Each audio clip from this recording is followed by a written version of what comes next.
another star!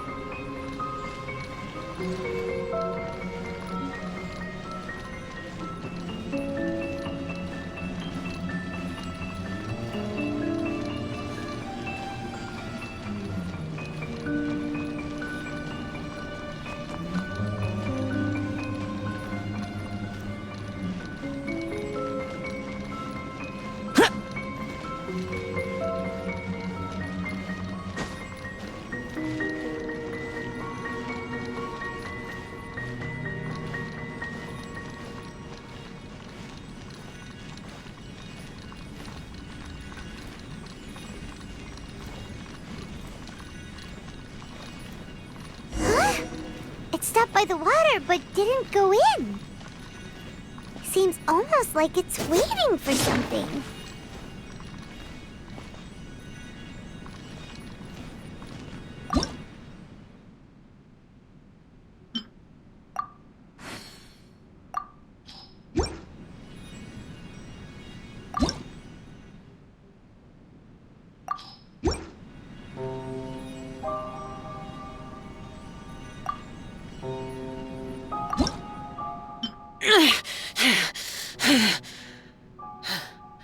Those memories.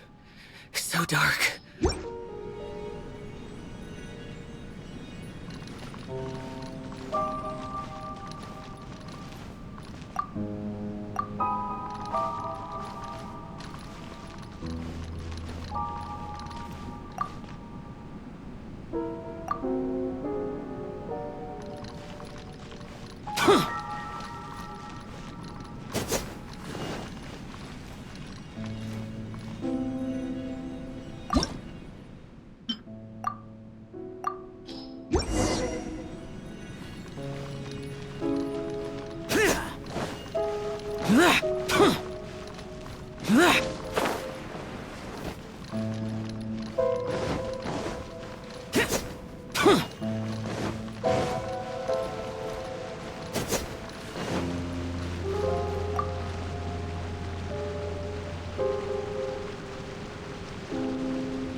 Was the first star waiting for this one?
Wait, how the... Another house in Mondstadt? What are we doing in my house? Your house? This is your house? My, how unexpected. I heard Lady Magistus lived a modest life, but this abode... Look at the labels on these books on the ground. Only one of its kind? 990,000 mora? Hey, that's super expensive! There are so many expensive-looking hardcovers over here. So this is what an astrologist's room looks like. The rooms are exquisitely designed. This place must be very expensive. Hey, I'm just occasionally out of mora, that's all. I never said I was a pauper. You're not? Oh, so what about those times I treated you to meals and had you over to my place for dinner? Mein Fräulein, mind your phrasing. Thou wert blessed with the coveted opportunity to enter the palace of the Immenachreich and meet with the Kaiser and Kaiserin der Verurteilung. Or hast thou conveniently forgotten this magnificent occasion? Oh, yes! The stew and cold cuts your mother made were heavenly. I could go for some more of that right now. Lady Magistus, this is not the time for such things. Is that Mondstadt cuisine? I want to try some. I heard Mondstadt has lots of local delicacies, especially meat dishes. Then I shall extend to you the honor of meeting the Kaiser and Kaiserin with me on a future occasion. Really? Hey, we should go too! Now that you mention it, it has been a while since I visited a friend's house. I shall gladly oblige. Oh, but shouldn't we bring some sort of gift? Those two are very kind and understanding, so please, don't worry about that. Just bring yourselves. You seriously have to try her mom's cold cut platter. It's a specialty or something. Anyway, it's simply delightful. Not to interrupt, but perhaps we should start working on the puzzle at hand? Ever since I entered this place, I have found myself most preoccupied with that ornament. Oh, right.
Astrologists are able to understand the most complex signs among the stars.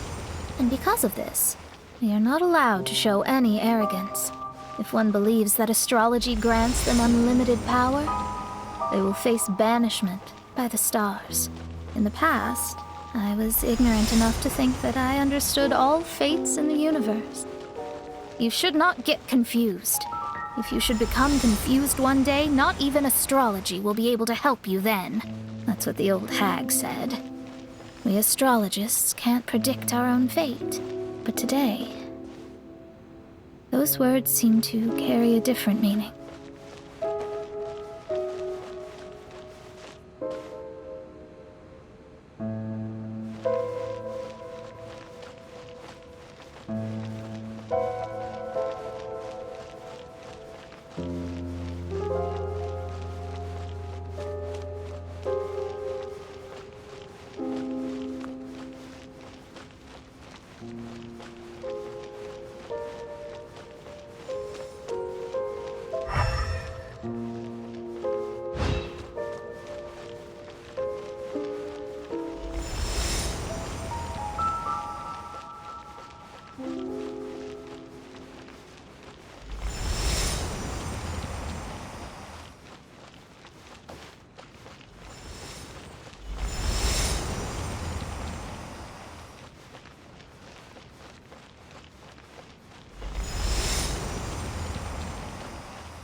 I understand now that people won't always follow a beacon's guiding light. Even though the way forward may be dark and dangerous, they will still resolutely forge ahead. Fate is called such precisely because it cannot be altered or reversed.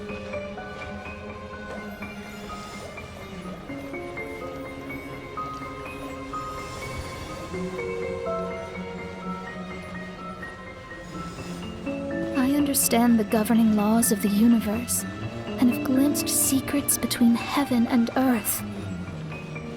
Observing it is enough for me. There are no perfect legends and no heroes that can save everyone. Instead of dwelling on my helplessness, what I should do is seize my own destiny.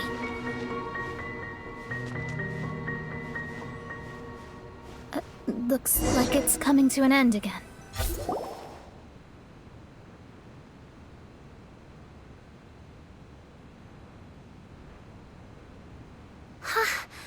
What a magnificent view! Lady Magistus, I believe this is the firmest evidence yet of your immense genius. You truly are the greatest archmage in the history of the Immonokreich. Thank you. Although the Immonokreich really doesn't have that much of a history. Stars like diamonds and the moon like a pearl. This is the most brilliant night sky I've ever beheld. It's beautiful. To call up such a mirage, Mona must have a vast and boundless sea of stars in her heart.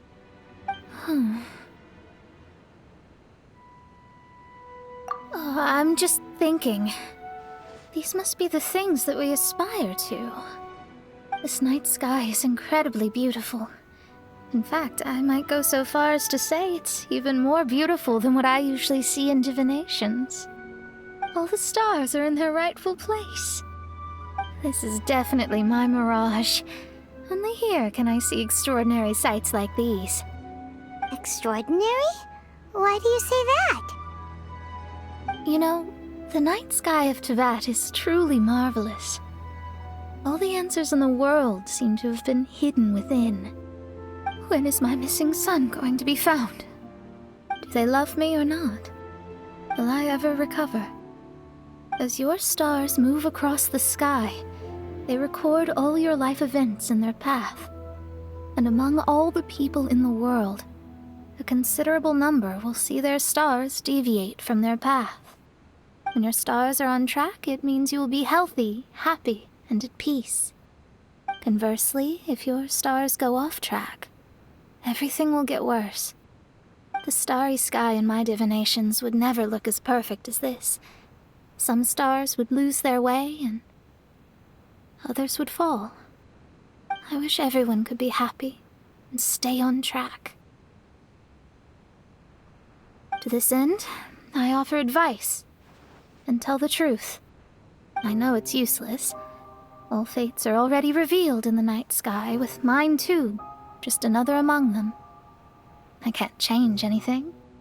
Even so, outside of astrology, outside of the words of truth, I still cling to the wisp of an irrational fantasy. We must all live within the confines of reality, but call me presumptuous, but I still believe in miracles. In this vast sea of stars, there are stars for you, for me, for everybody. What are the chances of one star encountering another? Are these encounters not the most wonderful miracles in all of destiny? I don't know. But within Tevat, the stars in the sky will always have a place for us. Even if astrology is resolutely rational, fate remains arbitrary, cruel, but romantic.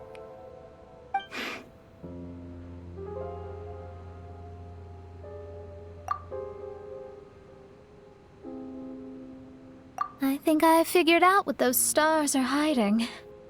Now I will seize my own destiny.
There was a transparent bird made of crystal. It was beautiful and fragile and could sing the most beautiful songs. But since mortals couldn't see it, they believed it to be a trick. How could a transparent bird possibly exist, let alone sing? When the bird heard that, it flapped its wings and flew across mountains and seas all the way to the night sky, where it turned into a star. Its brilliance was so dazzling that it illuminated everyone. It allowed all those that could see it to follow its light through the dark night, to sail through the seas under the guidance of the stars. It was born in wisdom, but trapped in ignorance. It has never voiced a complaint, for this is its destiny. Guiding people to see their destinies is the very meaning of its existence. We're back here again! So, are we completely out of the mirage? How strange. My mirage didn't contain any hints on the Fatui or the machine. Does that mean they had nothing to do with these mirages after all? Or perhaps these mirages are a mere consequence and not part of a process at all. Paimon's lost. I mean, these mirages were not steps toward solving the mystery, but rather a direct effect of whatever's going on. Someone did something to bring the mirages into being. As they were just passive side products, it was natural that they couldn't provide us with any useful information. In other words, those mirages were only about ourselves. Pure materializations of ourselves. Interesting. Everyone, maybe we should go back to where this whole thing began. During our first day on the island, the Traveler and I checked out the Fatui camp together. We found a strange machine there, as well as some disoriented Fatui. The researcher who spoke to us claimed that the machine was just a Fatui industrial invention. He even promised to not disturb us. Right! And the Cappy Cap guy looked half asleep the entire time. He kept talking nonsense. I wonder, is it possible that madness and mirages are two different outcomes of the machine's influence? If so, everything can be traced back to that damaged machine, except for the difference in how it affects people. This, I believe, is caused by differences between the affected people themselves. Oh. When you put it that way, it is indeed difficult to distinguish dreams and hallucinations. So what you're saying is, the device affected us differently because we are different from the Fatui. Yes, and according to our observations over these past few days, I think the difference is that we all have stronger willpower. Yeah, I can get behind that. People with strong willpower will hallucinate instead of falling into madness. But those who break too easily can't maintain a stable mirage. In other words, we should go back to the Fatui camp and destroy that machine right away! No, it should be repaired rather than destroyed. What Mein Fräulein means is that rashly destroying a machine we do not understand may lead to more serious consequences. It would be better to find a way to repair it. Right. It pays to be cautious. If my guess is correct, that machine is capable of influencing the human brain, so we'd better tread carefully. So let's go now! There's no time to waste!